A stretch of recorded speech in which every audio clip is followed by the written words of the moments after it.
Youth का protest चल रहा है दिल्ली के अंदर, लाठीचार्ज भी हुआ है, जिस तरह बच्चों को लाठीचार्ज हुआ है, क्या कहोगे इसको लेकर के?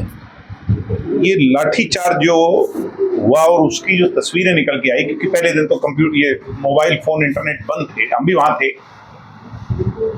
और उसके बाद जो तस्वीरें निकल के आई हैं दिल्ली की, इससे आम भारतीय की राजनीति अपनी जगह है, सब चीजें अपनी जगह है, मगर एक साधारण इंसान के, गांव देहात में बसने वाले चाहे बुजुर्ग हों, अंतिम पंक्ति के भी जो लोग हैं ना, उनके मन में इस बात की बहुत पीड़ा है। इसने कहीं ना कहीं एक ऐसा जख्म किया है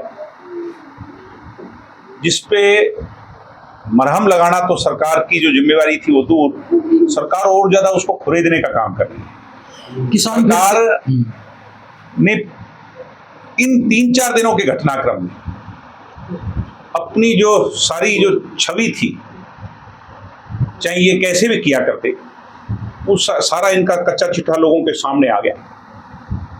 सारे के सारी मीडिया चैनल जो थे वो एक्सपोज हो गए, और देश के युवाओं ने अपनी जिम्मेवारी समझ के इस प्रोटेस्ट को जिस तरीके से चलाया, मैं तो सल्यूट करता हूं उनको।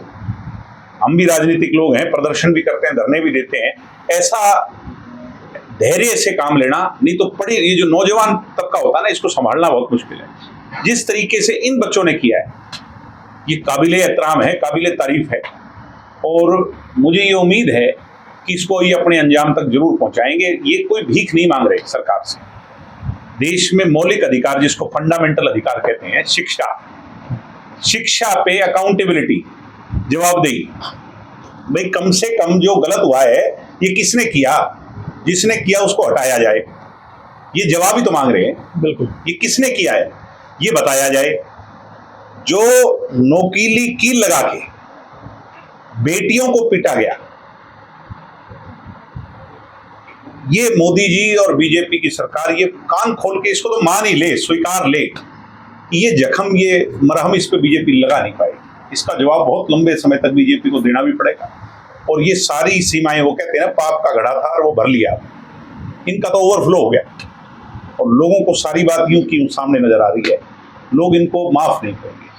जिन पुलिस वालों ने ये किया, मैं तो तुरंत मांग करता हूं, भाई थोड़ी बहुत भी दरियादली और इंसानियत है तो उन पुलिस वालों पर मुकदमा दर्ज करके उनको हिरासत में लिया जाए, चाहे वो कोई कौम के थे, कहां से भी थे, कहीं किसी से रहने वाले, सिविल ड्रेस के अंदर, जो हम हरियाणा में देख रहे थे, हिसार वाले घटनाक्रम में देखा, सिविल ड्रेस में तो खेल हुआ, तब तो लोगों को समझ नहीं आई क्योंकि पॉलिटिकल पार्टी का मामला था। अब ये जो जनरल स्टूडेंट्स का मामला था, सामान्य बच्चे लड़ाई लड़ रहे थे, वही खेल हुआ। सिविल ड्रेस में पुलिस बता के, गुंडे आके जिस तरीके से बच्चियों को पीटा गया है, कैसे उनको हाथ लगाया जा रहा था, कैसे लाठियां मारी जा रही थी, कौन सहेगा भाई? कोई नहीं सहेगा। देश में गुस्सा है और जवाब देना पड़ेगा।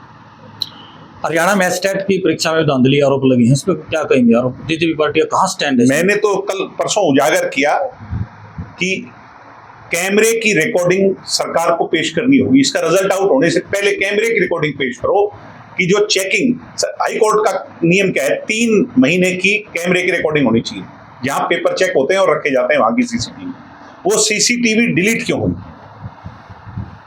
उसकी हार्ड ड्राइव कहां मौजूद है, और उसकी एसआईटी बिठा करके जांच हो कि वो डिलीट किसने की।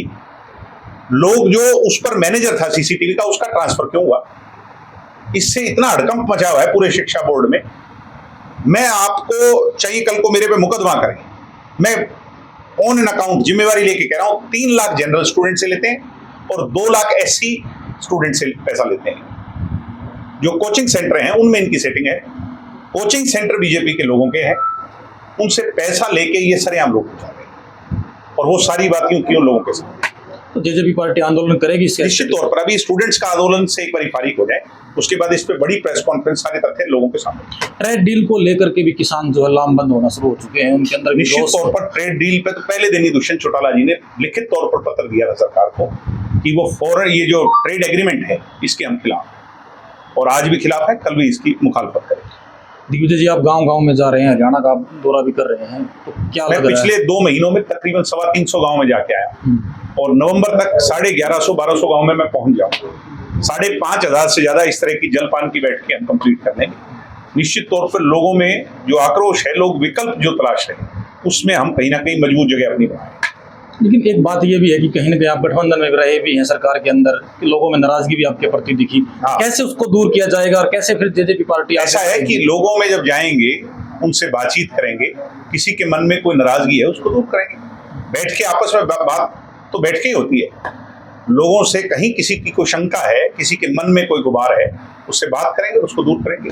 तो हमने तो इनके साथ रह के वो सहा है, देखा है, सारी बात देखी किस तरह के लोग हैं।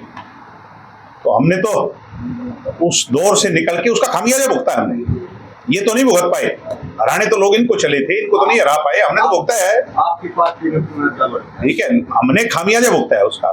तो हम तो, आदमी किससे सीखता है? अपनी गलती से ही सीखता है। हम अपनी गलती से सीखेंगे और दुरुस्त करेंगे, उसे ठीक करेंगे। लेकिन जिस हिसाब से 2019 से 24 तक दीपेंद्र हुड्डा आपके ऊपर या कांग्रेस पार्टी आपके ऊपर हमलावर रही, खासकर गठबंधन की राजनीति में एक दूसरे के ऊपर लेकिन आज कांग्रेस के स्टैंड को कहां देखते, क्या विपक्ष की भूमिका निभा पा रही है वो? ऐसा है कि सबको अपनी भूमिका निभानी पड़ेगी। मैंने भिवानी में भी कहा था, भाई मुझे तो ऐसा लगता है जब तक सारे संगठित नहीं होंगे तब तक पार नहीं पड़ेगी।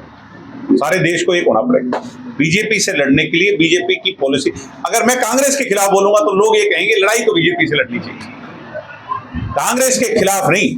अब लड़ाई किसके खिलाफ लड़नी है? हमने सत्ता में कांग्रेस नहीं है दिग्विजय जी, लेकिन लड़ाई जो बीजेपी के खिलाफ लड़नी चाहिए तो उसका नुकसान ज्यादा कहीं ना कहीं जेजेपी को देखने को मिला। ऐसा है, तभी मैं कह रहा हूं हम बीजेपी के खिलाफ लड़ाई लामबंद होकर लड़े, इसको हराएं पहले। क्या 29 के अंदर को देखने को मिल सकता है एकजुटता? कहीं मुझे उम्मीद है, मैं सकारात्मक राजनीति करता हूं, नकारात्मक नहीं करता। जैसे कई लोग हरियाणा में सिर्फ नेगेटिव बोलते हैं, उल जलूल बोलते हैं, हम सकारात्मक बोलते हैं।